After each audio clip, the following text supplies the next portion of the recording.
I poured my life savings, $300,000, into my daughter, only to be kicked out of my own house like a beggar.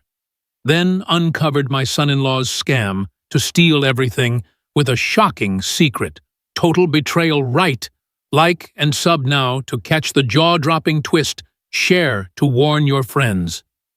This story kicks off in Callispel when I got that fateful call. I always figured that if you poured your whole life into your kids, they'd at least show a little gratitude. Boy, was I wrong. My name's Edward Hayes, a retired banker from the small town of Callispel, Montana. At 65, I've spent decades scraping by, especially after losing my wife Eleanor to cancer. I sold off just about everything land savings to cover her treatments, hoping to buy her more time. But fate had other plans. In her final days, with her hand cold and fragile in mine, the smell of hospital antiseptic thick in the air, she whispered, "Ed, always protect the family, especially Sophia." Those words stuck with me like a promise etched in stone. If I couldn't save Eleanor, I thought at least I could give our daughter a solid start. So I did. I shelled out $160,000 for Sophia's tuition at that fancy private college she insisted on. I pulled overtime at the bank, staring at loan forms until my eyes burned and my hands cramped up. Her wedding to Victor.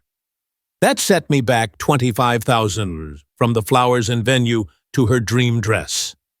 Victor's family couldn't chip in a dime, so I covered it quietly, not wanting to embarrass anyone. Then came the house, our family heirloom, the place where Eleanor and I refinished the hardwood floors together 20 years ago. I dipped into my retirement fund for the $80,000 down payment, and every month since my Social Security check vanished into their bills, $1 and $200 for the mortgage, $300 for utilities, $500 for groceries. I told myself it was love, what fathers do.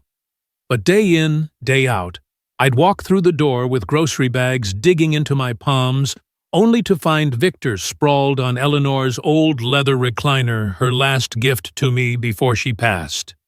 At 32, he was built like a linebacker, feet up, beer in hand, eyes glued to the basketball game. "Ed, grab me a Corona from the fridge while you're up," he'd say, not even looking my way like I was the hired help. I'd set the bags down, my hands red and stinging from the plastic handles. "Victor, I just got home. Let me put this stuff away first." He'd finally glance over, that smug look on his face, like I was being unreasonable. "What's the big deal? You're already standing." Sophia would shuffle in from the kitchen, her hair in a messy ponytail, giving me that disappointed stare I remembered from her teen years. "Dad, just get him the beer. It's not worth fighting over." It hit me like a gut punch. This was my daughter, the little girl who'd climb into my lap during thunderstorms, now siding with a man who treated her father like dirt. I loved Sophia more than life itself, but seeing her choose him over me, standing there with that entitled expression, tore at something deep inside. I felt the loneliness of an old man, forgotten the weight of years of sacrifice pressing down. But in that moment, a quiet resolve sparked. Enough was enough. I forced a smile, not out of weakness, but because I was done reacting with anger. Deep down, though, a voice whispered, "This is the last time I back down." As the afternoon sun filtered through the curtains, casting a warm glow on Eleanor's chair, my phone buzzed. An unfamiliar number from my old bank where I'd worked for 30 years. "Mr. Hayes, we need to discuss a transaction tied to your property." The voice on the line sounded familiar, almost from the past, hinting at something off-kilter. My heart skipped a beat. What was Victor hiding? I jotted down the number, my hand steady despite the tremor inside. Years in banking had taught me, don't jump the gun. Verify, plan, act. I glanced at the old suitcase on the closet shelf, the one from our honeymoon in Yellowstone with Eleanor, and thought, Maybe it's time. I had no idea that call would unravel a nightmare of betrayal far worse than I imagined. But as I sat there staring at the fading light, I felt a strength I hadn't tapped in years. I wasn't the feeble old man Victor saw, and he'd learned that soon enough. Have you ever given everything to family only to get kicked in the teeth?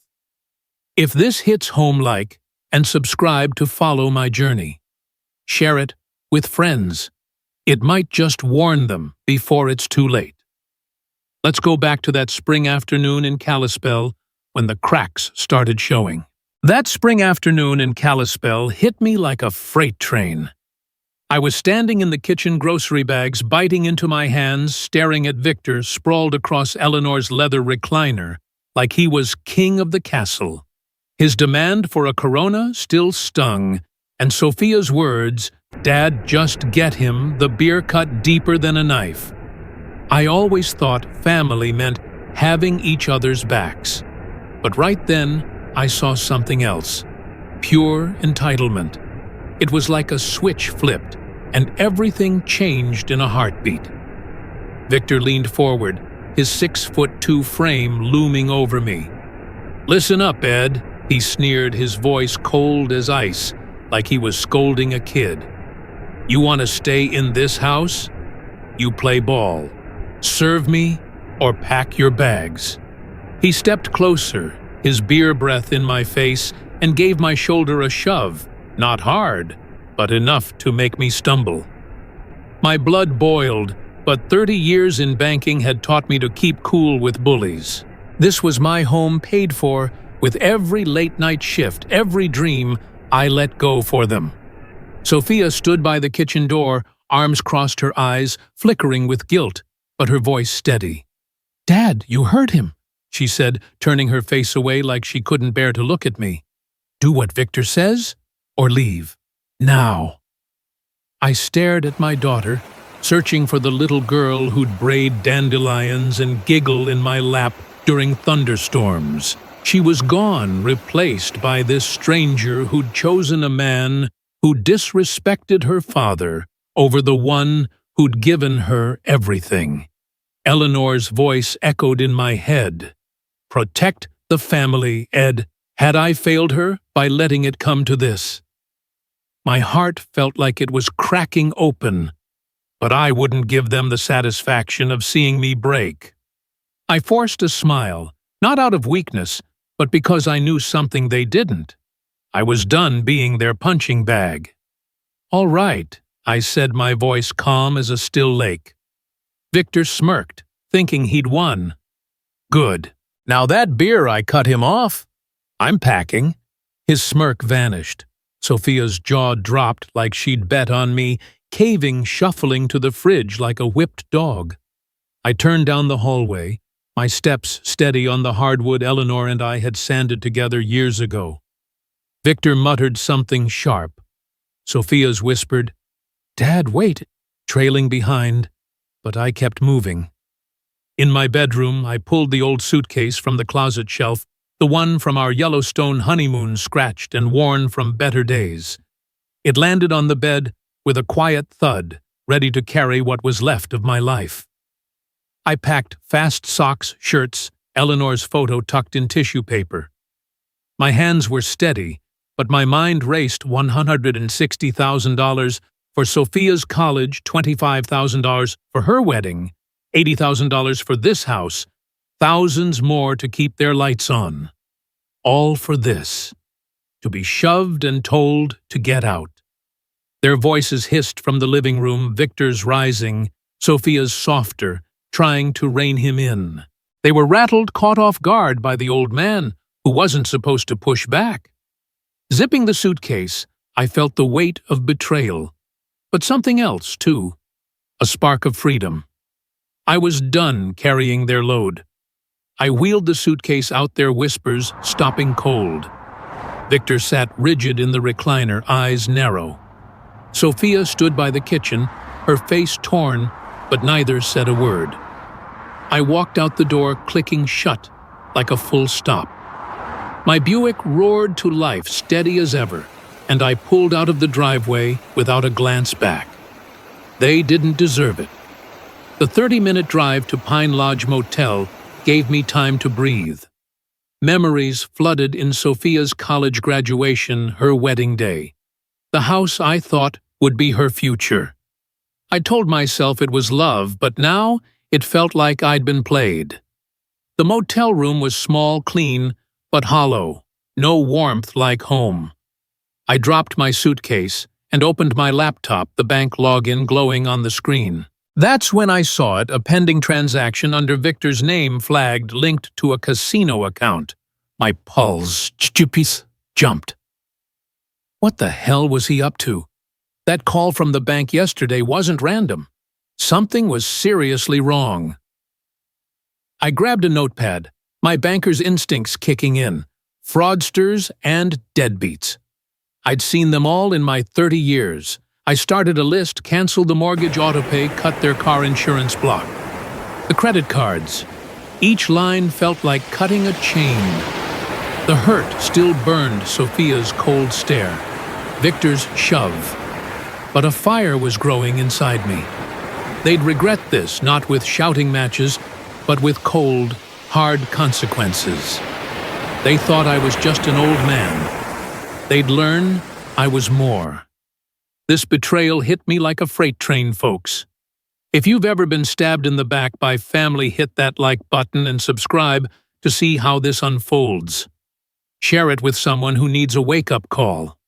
Trust me, it's a hell of a ride. Stay with me as I dig into what Victor was hiding in Callispel. The Pine Lodge Motel felt like a world away from home. That first night, sitting on a creaky bed that smelled of stale coffee, I felt a strange mix of freedom and betrayal. Victor's shove and Sophia's cold ultimatum still burned in my chest. I always thought family was about loyalty, a two-way street, but I'd been driving it alone, pouring my life into them. That casino transaction I'd spotted on my laptop, tied to Victor's name, kept gnawing at me. What was he hiding? I didn't have the full picture yet, but one thing was clear: I wasn't the old pushover he thought I was. Everything changed in a heartbeat, and I was ready to hit back hard. Sunday morning, the motel's dim light matched my mood. I set up camp at the wobbly table, papers spread out like a battle plan. 30 years in banking had taught me how to deal with liars and deadbeats cleanly, no mess. I grabbed my phone and got to work. First call, First National Bank. Mr. Hayes? You're canceling the autopay for 800 Street. The rep asked, voice tinged with surprise. Been active 5 years. I didn't flinch. Stop it. They don't get my help anymore. Click, click, and the $1,200 monthly mortgage was history. Next, Geico, Victor's Silverado, and Sophia's Honda, $280 a month for cars I never touched, gone. Then the credit cards. Sophia's name was on my Visa and MasterCard, racking up $500 a month I'd paid without blinking. Cut them off, I told the agent. No new charges. Each call felt like snapping a chain. I wasn't just cutting money, I was cutting their hold on me. As I hung up, my phone buzzed. Richard Coleman, an old bank buddy, his name lighting up the screen like a beacon. Ed, you got a sec? He asked, his tone hushed, like he was spilling a secret. Heard you're at Pine Lodge. What's the deal? I leaned back, the chair squeaking under me. Needed a breather, Richard. Family drama. He paused, then dropped a bomb. Victor tried pulling a fast one on us a few months back. Applied for a $50,000 home equity loan on your house, claiming he owned it. Fake papers and all. My heart froze. My house, the one I'd poured my retirement into. Title search came back clean, all yours, Richard said. But this was no mix-up. It was straight-up fraud. And Ed Word is Victor's in deep at Glacier Peaks Casino, owing big. Plus, there's some shady name tied to his past, someone linked to crime, but I couldn't dig deeper. I gripped the phone, my pulse racing. Fraud, gambling debts, a name from Victor's past. That casino transaction wasn't just a red flag. It was a screaming siren. What else was he hiding? I saw Eleanor's face in my mind, her voice soft but firm. Don't let anyone take advantage of your good heart, Ed. Years ago, when we were broke but happy, she'd said that her hand warm in mine. Now, in this dingy motel room, her words fueled a fire in me. I couldn't save her from cancer, but I'd protect her legacy from Victor's lies. The betrayal cut deeper than I'd thought, not just Sophia's silence, but Victor's cold, calculated scheme. I wondered if her silence hid guilt or just blind loyalty to him.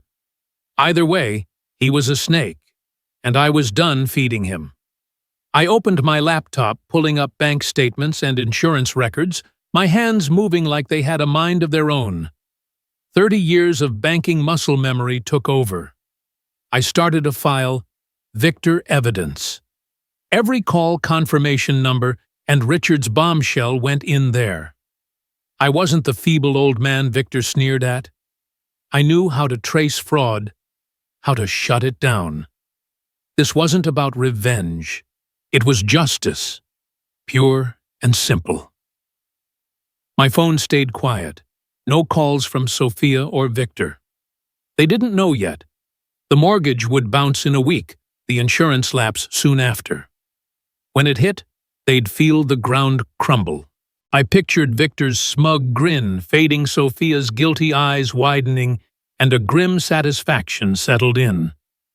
This was the start of their wake-up call. I walked to the motel window, the neon sign outside flickering in the gray dawn. Across the lot, an elderly couple loaded their car, moving with a quiet trust I'd once shared with Eleanor. Her voice echoed again. Protect what's yours. Ed, this wasn't just about a house. It was about the life I'd built, the promises I'd kept. Victor thought he could bully me out of it. He was about to learn how wrong he was. This is where the fight back starts, folks.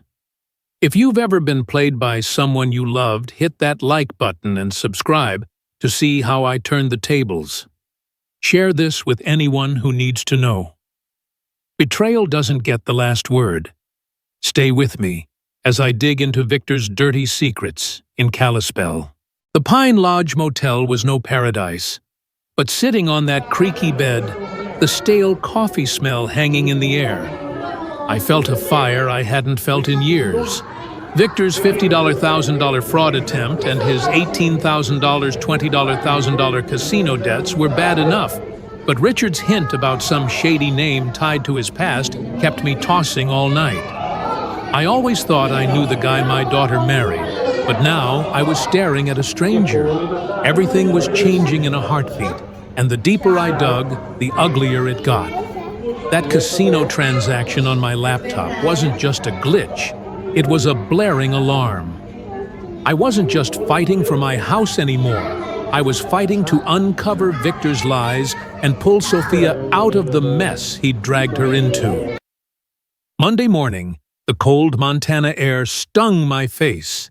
As I drove to the Flathead County Police Station, my Victor evidence file tucked under my arm like a loaded gun.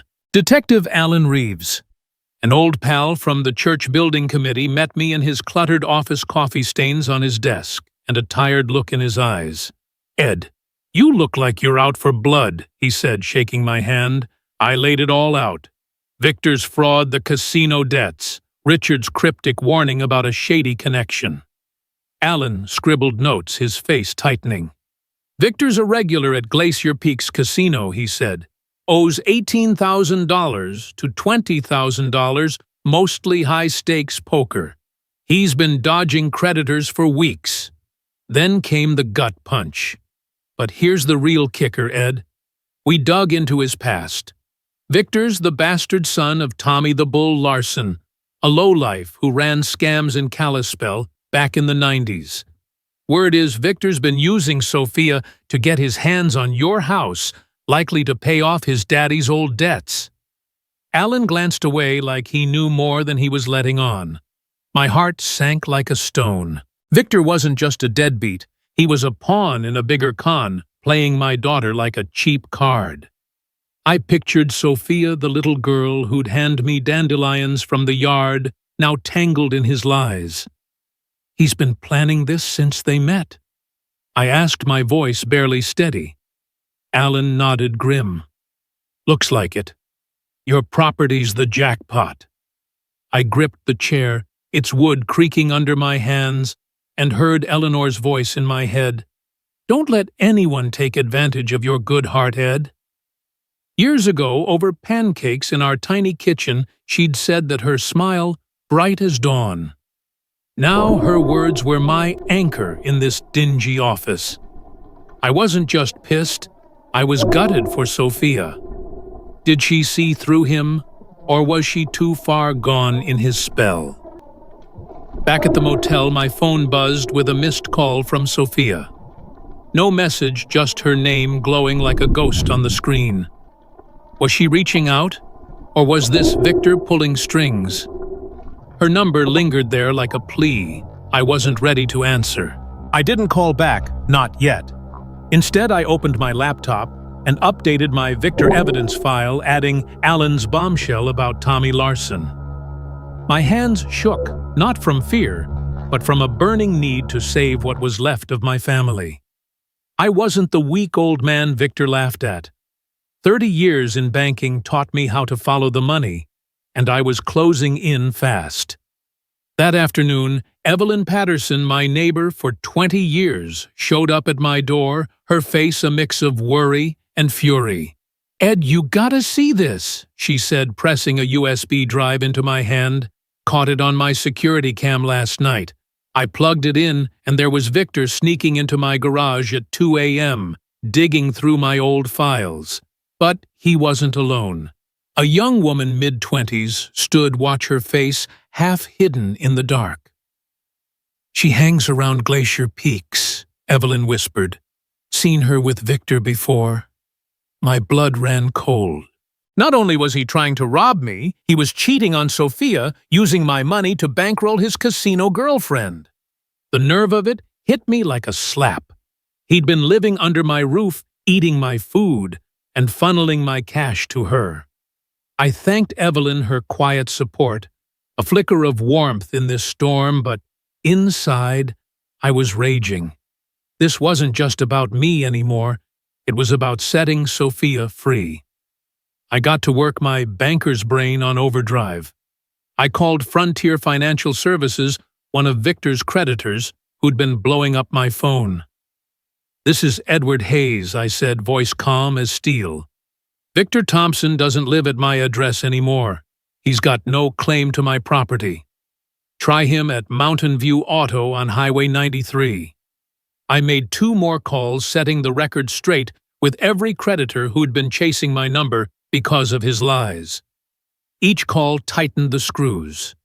I wasn't paying his debts. I was making sure the world saw him for the fraud he was. The motel's neon sign buzzed outside, casting jittery shadows, and a grim smile crossed my face. Victor's house of cards was starting to wobble. As I leaned back, staring at my laptop, I thought of Sophia. That missed call haunted me. Was she starting to see the truth, or was she still caught in Victor's web? I wanted to save her, not just from him, but from the life she'd chosen. Eleanor's voice rang clear, "Protect the family, Ed." My anger at Victor burned white-hot, but for Sophia, it was different pity mixed with a stubborn hope. She was my daughter, but she'd stood by while her husband tried to steal my life's work.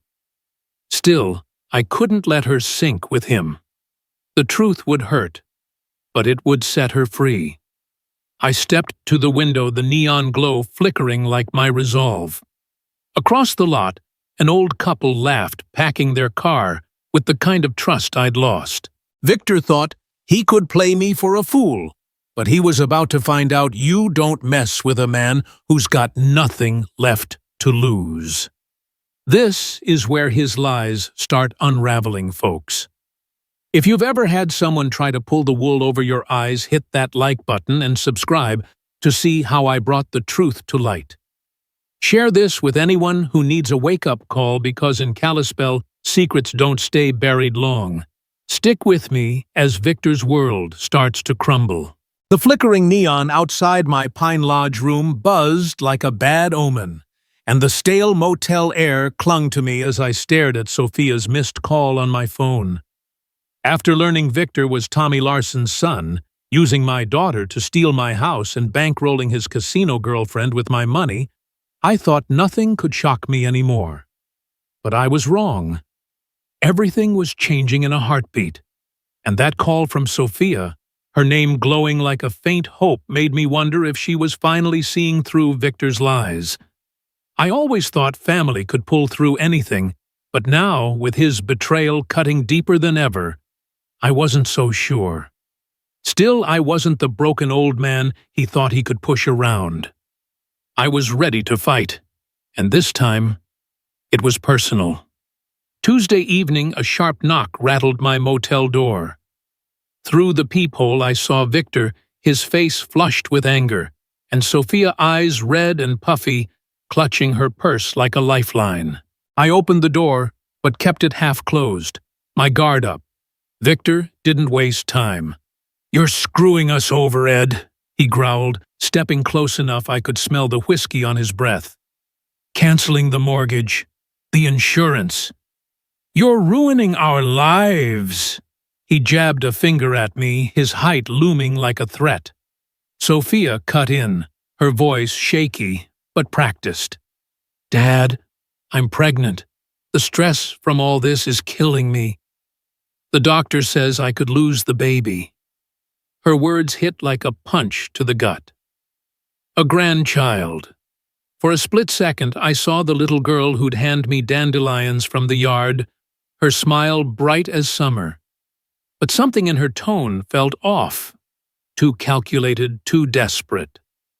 I kept my cool, 30 years in banking, teaching me to spot a con. "Congratulations, Sophia," I said, voice steady. "Who's your doctor? I'll call to cover any medical bills."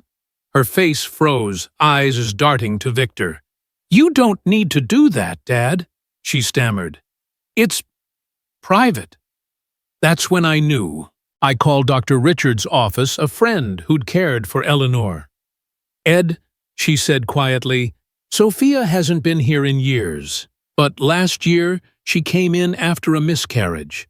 She told me Victor pushed her to end the pregnancy, said he didn't want the burden."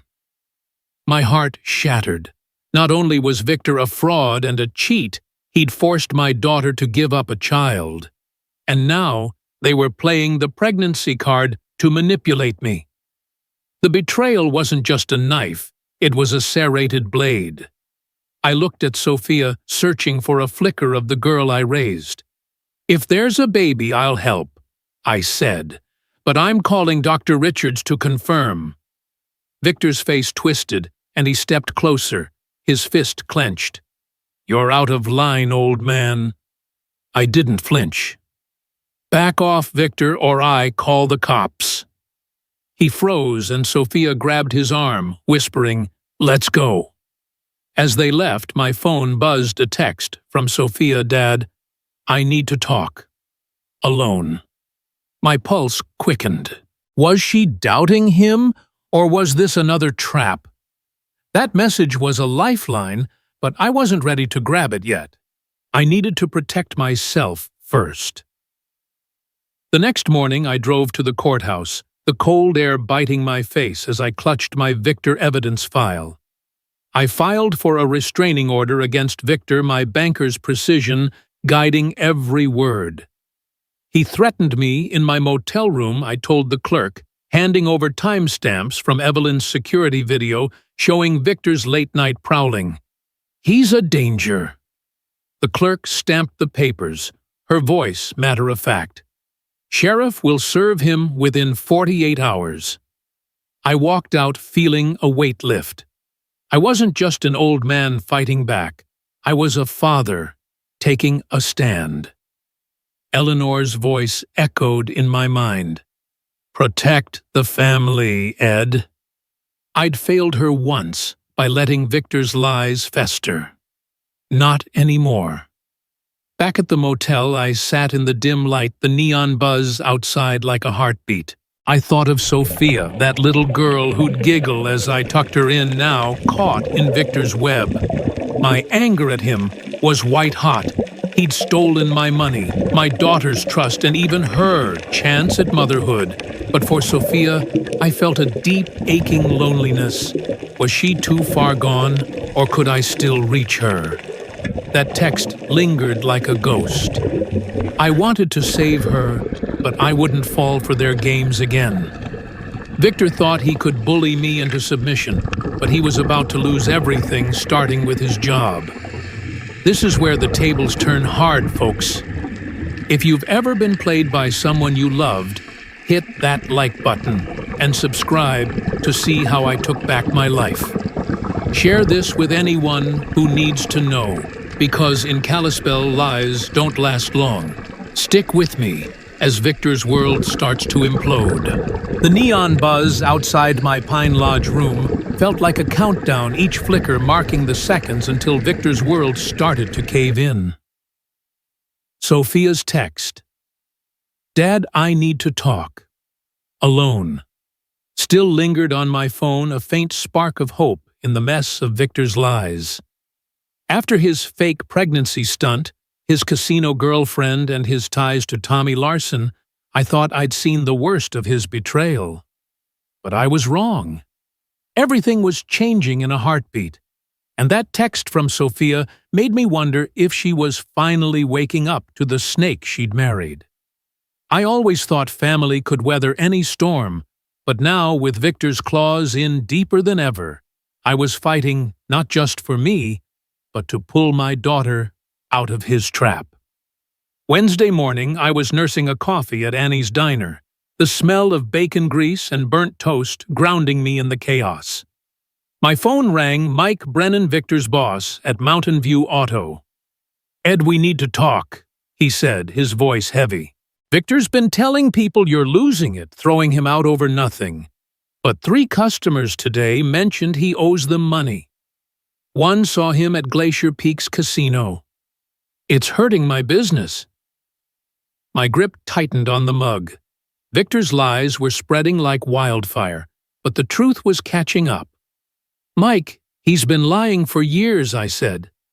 I paid for their house, their wedding, $25,000 for that alone. He gave me an ultimatum to serve him or get out. I left. Mike paused. That doesn't sound like the Ed Hayes I know. I'm letting him go today. Can't have this mess around my customers. I thanked him, a grim satisfaction settling in. Victor's house of cards was crumbling, starting with his job. Back at the motel, my phone lit up again. Sophia, her voice trembling on the line. Dad, they fired Victor, she said, panic edging her words. And these men showed up at the house demanding money. They said he used my credit cards for gambling thousands of dollars. My heart sank. I remembered her wedding, the $25,000 I'd poured into her dream day, standing at the altar with tears in my eyes as she walked down in that white dress. I thought I was giving her a future, but Victor had turned it into a scam. Sophia, how long have you known about the gambling? I asked, keeping my voice steady. She choked back a sob. He said he was working overtime, Dad. I didn't know until now. Her words hit like a freight train. She was breaking caught in Victor's lies, and I felt a pang of pity, but also a spark of hope. Was she finally seeing him for what he was? That afternoon, Evelyn Patterson sent another bombshell. Ed, check your email, her message read. I opened a new security video from her camera, time-stamped last night. There was Victor pacing outside my house with that same casino girl, her arm looped through his. He was muttering, angry, gesturing wildly at my front door. He's planning something, Ed, Evelyn wrote. Looked like he wanted to break in. My blood ran cold. Was this his revenge for the restraining order? The video was another nail in his coffin, and I forwarded it to Detective Alan Reeves. Victor wasn't just a fraud, he was getting desperate, and desperate men do dangerous things. The thought of him plotting against me against Sophia lit a fire under me. I wasn't just protecting my house anymore, I was protecting my daughter. I called Sophia back, my banker's instincts kicking in. "Sweetheart, you need to start gathering proof," I said. "Check your credit card statements, bank accounts, anything." Victor's touched. "Save every text, every email. If he's using you, we need evidence." She hesitated, her voice small. "Dad, I'm scared. What if he finds out I softened, picturing her as the little girl who'd cling to me during storms? You're stronger than you think, Sophia.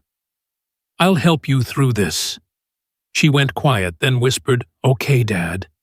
That was the first crack in her loyalty to Victor, and it gave me hope. I wasn't just fighting back, I was teaching her to stand on her own. Sitting in the motel's dim light, the neon glow casting shadows on the wall, I felt a shift. My anger at Victor was a roaring flame.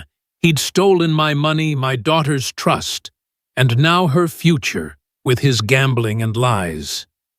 But for Sophia, I felt a deep, aching pity.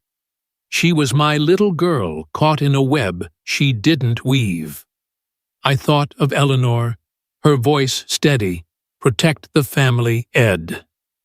I'd let Victor's lies fester too long, but now I was taking control. The restraining order was in place. His job was gone, and the creditors were closing in. I pictured Victor's smug face twisting in panic, and a quiet strength settled over me. He'd lose everything, starting with the life he'd built on my dime. I leaned back, the chair creaking under me, and stared at my Victor evidence file. The truth was coming out piece by piece, and it felt like justice. Victor thought he could bully me out of my own life, but he was about to learn you don't mess with a man who's got nothing left to lose. This is where the fight gets real, folks. If you've ever been betrayed by someone you trusted, hit that like button and subscribe to see how I brought Victor down. Share this with anyone who needs to know, because in Callispel, the truth always catches up. Stick with me as Victor's lies unravel further. The neon buzz outside my Pine Lodge room was a constant hum, like a clock ticking down Victor's lies. Sophia's panicked call about his gambling debts and that security video of him plotting with his casino girlfriend had me on edge. But her text, "Dad, I need to talk, alone," kept flickering in my mind like a faint hope. I always thought family could pull through anything, but after Victor's fake pregnancy stunt and his ties to Tommy Larson, I was staring at a betrayal deeper than I'd ever imagined. Everything was changing in a heartbeat, and Sophia's call made me wonder if she was finally breaking free from his grip. But I wasn't the broken old man he thought he could play. I was done letting Victor's lies tear my family apart, and I was ready to hit back hard. Thursday morning, I met Sophia at Annie's diner, the smell of burnt coffee and frying eggs grounding me in the storm. She slid into the booth across from me, her eyes swollen, hands trembling around a water glass. "Dad," she whispered, voice cracking, "I'm pregnant. For real this time." "But Victor, he doesn't want it." Her words hit like a sledgehammer. "A grandchild." I pictured a tiny hand clutching mine, the kind of hope I'd lost when Eleanor died. But then she dropped the bomb. "Last year I was pregnant too. Victor made me end it. Said we couldn't afford a kid." Her voice broke, tears spilling. "He's leaving me, Dad. Says I'm a liability now." My heart shattered. Not only had Victor stolen my money and cheated with his casino girl, he'd crushed Sophia's chance at motherhood. The betrayal wasn't just against me, it was against the family I'd sworn to protect. I reached across the table, squeezing her hand. "We'll get you to a doctor, sweetheart," I said, keeping my voice steady despite the rage boiling inside. "I'll cover everything." We drove to Dr. Richard's clinic, the same place Eleanor trusted. The doctor confirmed Sophia's pregnancy 8 weeks along, but her face turned grim when she checked the records. "Ed, last year's miscarriage wasn't Sophia's choice," she whispered. "Victor pressured her into it, said it was bad timing. She was a wreck after." My blood ran cold. Victor's manipulation wasn't just financial. It was personal, stripping Sophia of her future. I looked at her, curled in the exam room chair, and saw the little girl who'd hand me dandelions, now broken by the man she loved. I was gutted, but a fire burned hotter. Victor would pay for this. Back at the motel, I got a call from Tom Kowalski at Miller's Hardware, where I'd worked part-time after retiring. "Ed, Victor's been running his mouth," he said, voice tight. "Telling folks you're losing your mind, kicking them out for no reason. Says you're senile." My jaw clenched. Victor's lies were spreading like poison, but Tom wasn't buying it. "Nobody believes him, Ed. We know you paid for their wedding, their house, hell, their whole life. The town's got your back." His words were a lifeline, a reminder that Callispel's tight-knit community saw through Victor's garbage. But then Tom dropped another bomb, found something in the store's old records. "Victor tried using your name to open a line of credit last year, forged your signature. Thought you should know." My heart stopped. "Forged my signature?" I pulled up my Victor evidence file, my banker's instincts screaming. I called my lawyer, Sarah Bennett, a sharp woman who'd handled my estate after Eleanor passed. "Ed, if he forged your signature, we can reverse any fraudulent transfers," she said. "Bring me everything you've got." I sent her the file, Richard's fraud report, Alan's casino debts, Evelyn's videos, and now Tom's evidence. 30 years in banking had taught me how to build a case, and I wasn't the feeble old man Victor mocked. I was still sharp, and I'd make sure every lie he told came back to bite him. Sarah got to work filing to freeze any assets tied to Victor's schemes.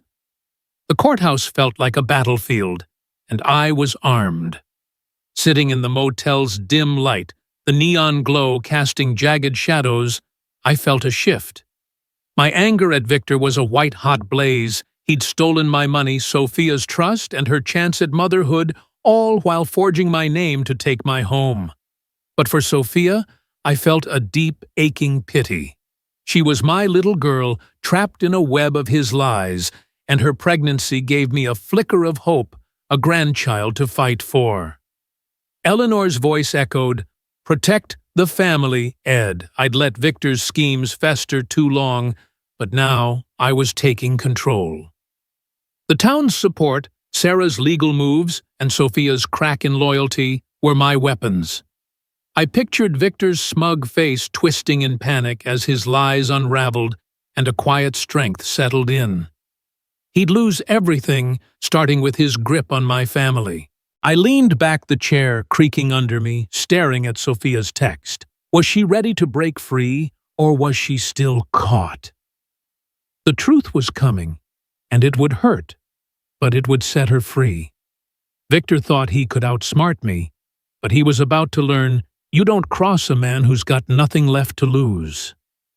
This is where the lies start to collapse, folks. If you've ever been stabbed in the back by someone you trusted, hit that like button and subscribe to See How I Brought Justice Home. Share this with anyone who needs to know, because in Callispel, the truth always wins.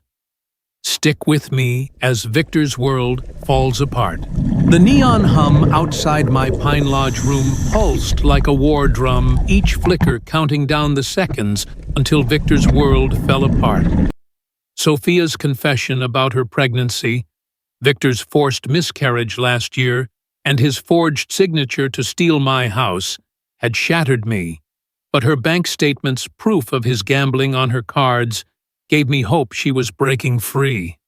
His lies about my senile mind were spreading like poison, but Callispel's tight-knit community wasn't buying it. I always thought family was worth fighting for, but after Victor's endless betrayals, his casino girlfriend, his ties to Tommy Larson, his scams, I was done playing nice.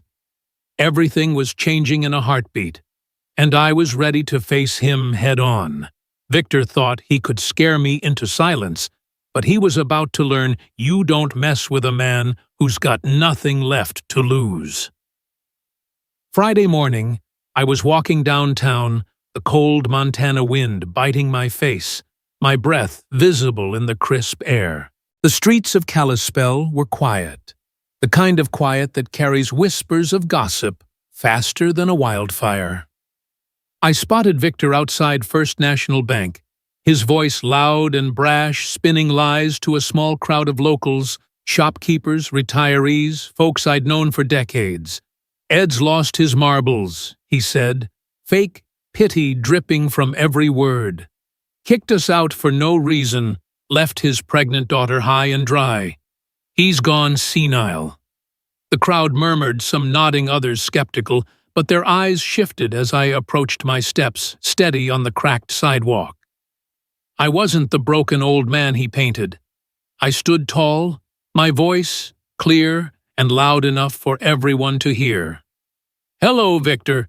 How's that $18,000 gambling debt at Glacier Peaks going? Or the casino girlfriend you're bankrolling with my money?" His face turned from red to purple like I'd landed a punch to his gut. The crowd gasped, phones slipping out of pockets, whispers buzzing like static. "You're full of crap, old man," he sputtered, stepping closer, using his 6'2" frame to loom over me. I didn't flinch. "I've got proof, Victor. Every dollar you've spent, every lie you've told, including the mistress and that forged signature you tried to sneak past me." The crowd's murmurs grew louder, eyes darting between us, pieces clicking into place. Victor's jaw tightened, his fists clenching, and he growled, "This ain't over, Ed. You'll regret this." He shoved through the crowd, his threat hanging heavy, but I saw fear flicker in his eyes. The truth was winning, and Callispel was watching. Back at the motel, my phone buzzed with a new text from Sophia, Dad. I found more bank statements. "Victor's been draining my accounts for months.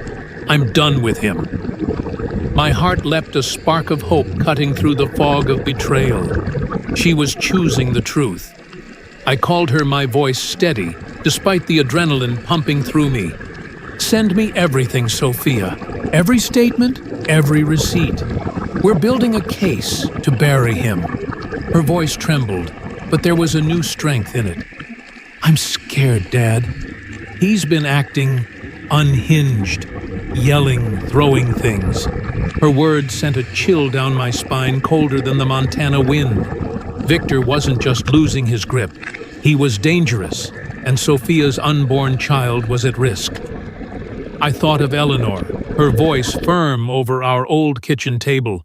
"Protect the family, Ed." I'd failed her once by letting Victor's lies fester, but now I was fighting for Sophia and her baby.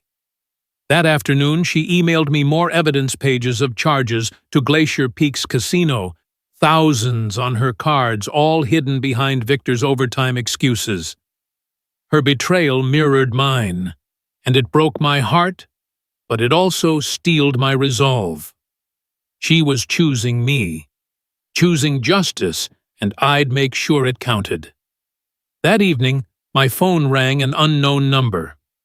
I answered, and Victor's voice snarled through, sharp and desperate. "You think you're smart, old man? Keep this up and you'll be sorry. That fancy new cabin of yours that won't save you." I heard a woman's voice in the background, his casino girlfriend, no doubt whispering something I couldn't make out. "Who's helping you, Victor?" I asked, keeping my voice cool as ice. He laughed, a cold, hollow sound. "You'll find out soon enough, Ed." The line went dead and my pulse raced, the motel's dim light casting jittery shadows on the wall. He wasn't alone in this.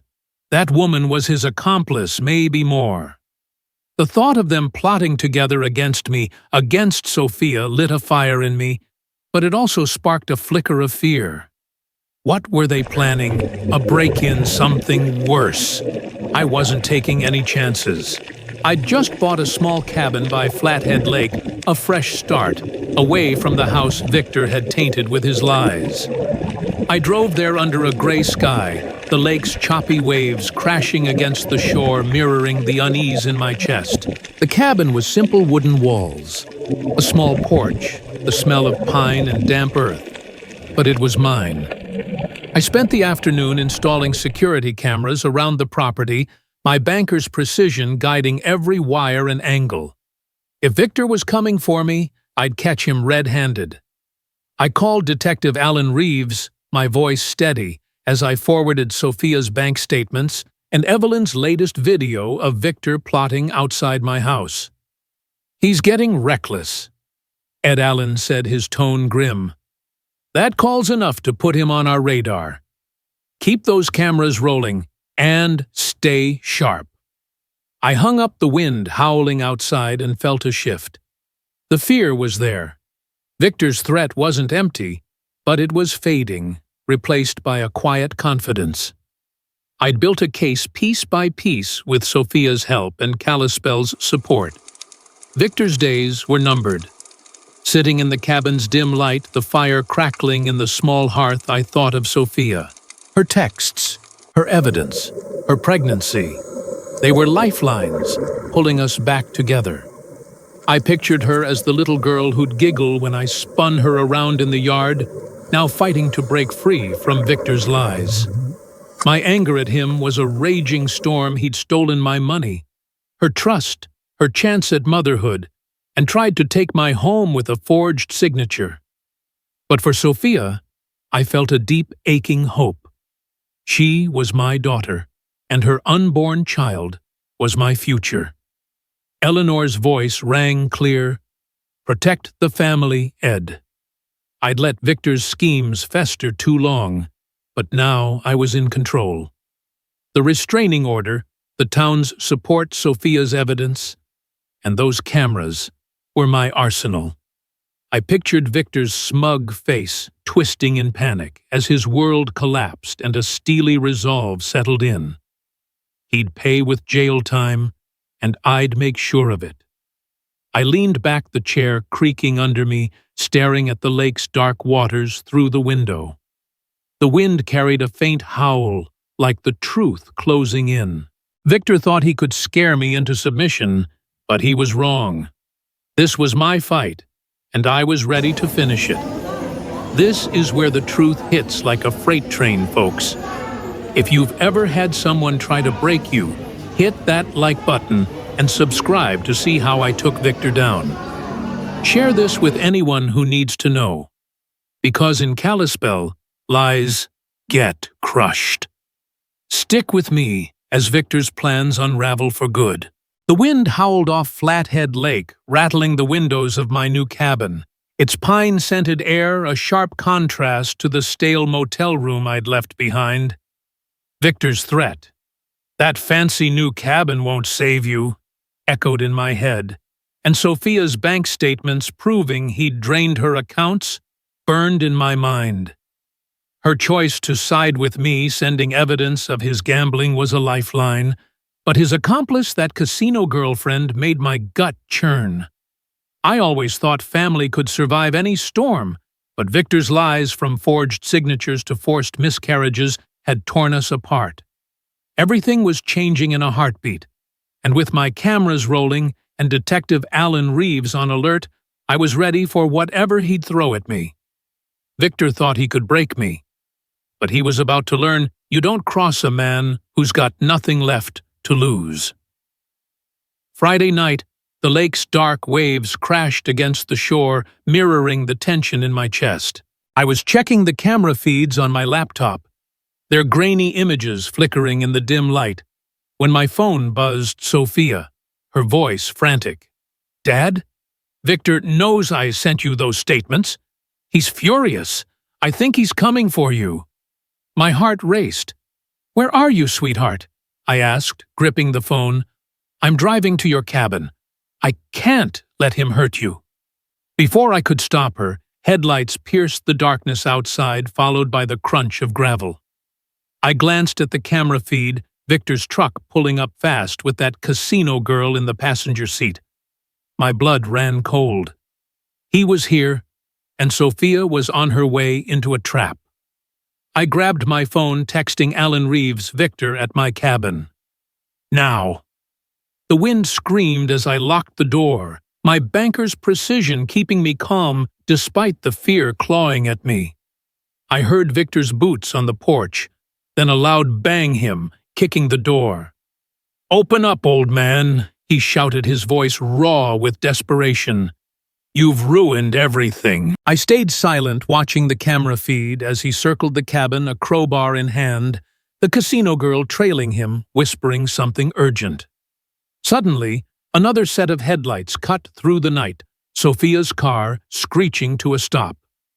"Victor, stop!" she yelled, stumbling out, her pregnant frame silhouetted against the lake's glow. My heart stopped. She was here, risking everything. Victor spun around, his face twisted with rage. "You betrayed me, Sophia!" he roared, lunging toward her. She backed away, tripping on the gravel, and I bolted outside, fear for her and her baby overriding everything. "Stay away from her!" I shouted, stepping between them. Victor laughed, cold and hollow, raising the crowbar. "You're done, Ed. You and your precious daughter." Before he could swing, Sophia screamed, "I know about your girlfriend, Victor. I know you never loved me." His eyes widened, caught off guard, and that's when he slipped, stumbling backward toward his truck. Tires squealed as he and the girl jumped in, peeling out onto the narrow lake road. Sophia grabbed my arm, sobbing, "Dad, I had to come. I couldn't let him hurt you." I pulled her close, my arms shaking as I held her, the wind whipping around us. For a moment I saw Eleanor's face, her smile warm as she tucked Sophia into bed years ago. "You're safe now, sweetheart," I whispered, tears stinging my eyes. "We're in this together." But the sound of a crash snapped me back, a grinding crunch down the road. We ran toward it, my heart pounding, and found Victor's truck off the embankment, front end smashed into a tree. He stumbled out, blood trickling from his forehead, the casino girl dazed beside him. "You did this, Ed," he snarled, limping toward us. "You and her ruined everything. I never loved her. She was just my ticket to pay off my dad's debts." His words were a dagger, confirming every suspicion. Sophia gasped, her hand clutching her stomach, tears streaming down her face. Before I could respond, police lights flashed, and Alan Reeves's cruiser pulled up, deputies rushing out. "Victor Thompson, you're under arrest," Alan barked, cuffing him as he struggled. "Breaking a restraining order, attempted break-in. And here's the kicker, you've got an outstanding warrant for fraud from a job in Missoula." My jaw dropped. A warrant. Alan met my eyes, his voice low. "We've been tracking him for months, Ed. Your evidence sealed the deal." Victor's face crumpled as they dragged him to the cruiser, his girlfriend shouting protests, but it was over. The truth had caught him, and he was done. I turned to Sophia, her sobs quieting as she leaned into me. I held her tight, the lake's waves crashing in the background, and felt Eleanor's presence stronger than ever. "We're gonna be okay," I said, my voice steady despite the tears. "You, me, and that baby." She nodded, her hand on her stomach, a flicker of the little girl I'd raised shining through. My anger at Victor was a fading ember. He'd lost everything, his job, his freedom, his lies. But for Sophia, I felt a deep, aching hope. She was my daughter, and her child was my future. Eleanor's voice rang clear, "Protect the family, Ed." I'd fought for it, and now holding Sophia, I knew we were rebuilding something real. Back at the cabin, I sat by the fire, its crackling warmth cutting through the night's chill. Alan called to confirm Victor's arrest, his voice steady. "He's facing jail time, Ed. That warrant ties him to bigger crimes. You and Sophia did good." I leaned back, the chair creaking under me, staring at the lake's dark waters. The truth had won, and it felt like justice, hard-earned, bittersweet. Victor thought he could break us, but he was wrong. This was my family, and I'd fought to save it. This is where the truth hits like a freight train, folks. If you've ever had someone try to destroy you, hit that like button and subscribe to see how justice prevailed. Share this with anyone who needs to know, because in Callispel, lies don't stand a chance. Stick with me as we rebuild from the ashes. The crackling fire in my Flathead Lake cabin couldn't drown out the echo of Victor's confession. His cold words, "I never loved her," still cutting like a blade. Holding Sophia as she sobbed after his arrest, her pregnant frame, trembling against me, had brought back a flicker of the family I'd fought for. Callispel's support, and the truth's victory had buried Victor's lies, but the scars of his betrayal lingered. I always thought family was about standing together no matter what. But after everything, his scams, his mistress, his forced miscarriage, I'd learned family isn't just blood, it's trust. Everything was changing in a heartbeat, and with Victor behind bars, I was ready to rebuild what he'd broken. He thought he could destroy us, but he was wrong, and now the road ahead was ours to pave. Sunday morning, I walked into St. Mark's Lutheran Church, the familiar creak of the pews and the scent of old hymnals grounding me. Word had spread about Victor's downfall, and the sanctuary was packed faces I'd known for decades, watching with quiet anticipation. When testimony time came, Sophia stood her steps slow but steady, her hands clasped tightly. She reached the podium, her voice trembling but clear. "I need to tell you about my father, Edward Hayes," she began.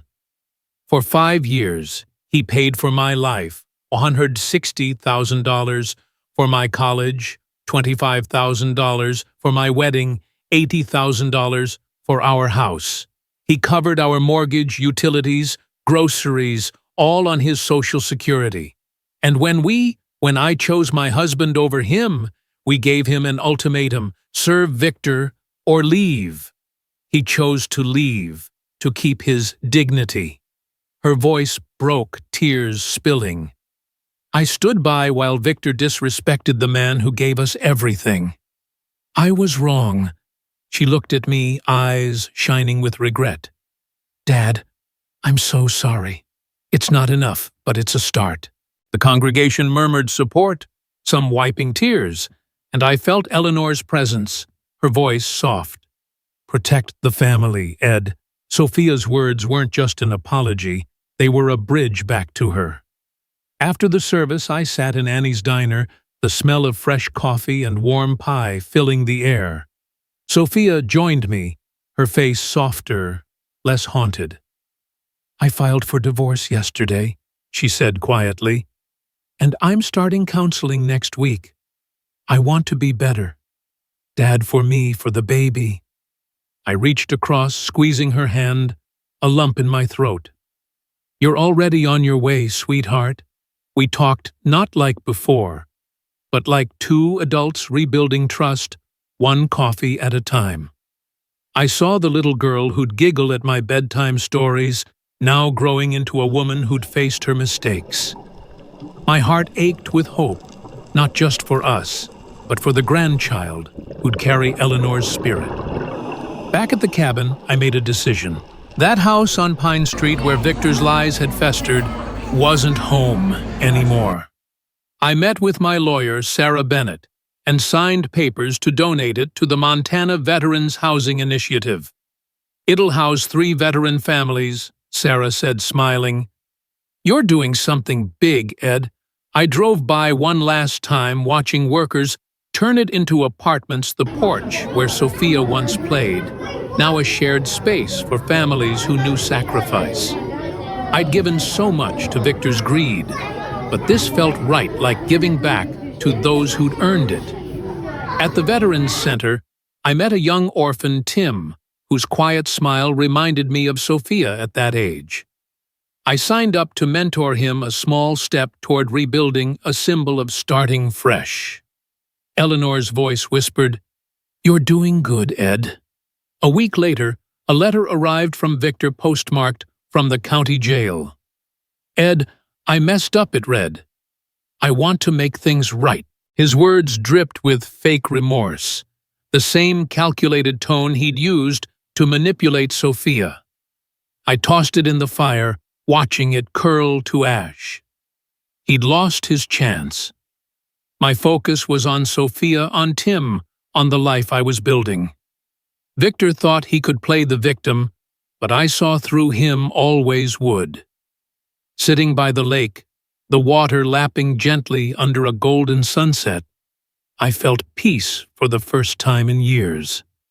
The cabin's pine scent wrapped around me, and I thought of Eleanor, her smile warm as she'd braid Sophia's hair. I'd been through hell, Victor's scams, Sophia's betrayal, but I'd come out stronger. I wasn't the broken old man he mocked. I'd fought for my family, my dignity, and won. Sophia's growth, her baby, and Tim's shy grin were my victory.